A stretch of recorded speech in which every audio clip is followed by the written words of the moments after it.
பார்த்தீங்கன்னாக்கா 3 பால் வந்து 50 ரூபாங்க. 50 ரூபா கொடுத்து 3 பால் இது அடிச்சிட்டாக்கா அங்கே இருக்க 10 டம்ளர் சாயம் தான் நமக்கு வந்து ப்ரைஸ் கொடுப்பாங்க.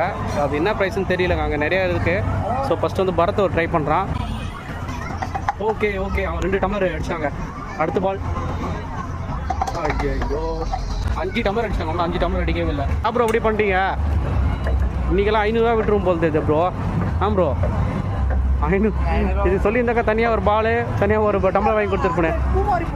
பாஸ் பால் வெயிட் கம்மி ப்ரோ. அது வெயிட் ரொம்ப கம்மி ப்ரோ. அது மோட்டா கோல் எப்படின்னா மேலே போயிடுது. அதுக்கு நம்ம குறி பார்த்தே ட்ரை பண்ணோம். கிணமா இருந்தாலும் இல்லைன்னா இவர் அடிச்சிடுவார் ப்ரோ. இவர் வந்து நமக்காக வந்து ஃப்ரீயாக ஒரு பால் கொடுக்குறாரு. ஸோ அவருக்காக ஒரு நல்ல மனசுக்காக ஒரு வாட்டி ட்ரை, சும்மா ஜஸ்ட் ஒரு ஃபன்னு தான். கொடுக்குறோம் பார்த்துக்கலாம். ஓகே அவவே அடிக்க மாட்டான். ஒரே பாலில் 4 பால் அடிச்சாங்க. ஓகே ப்ரோ வரேன்.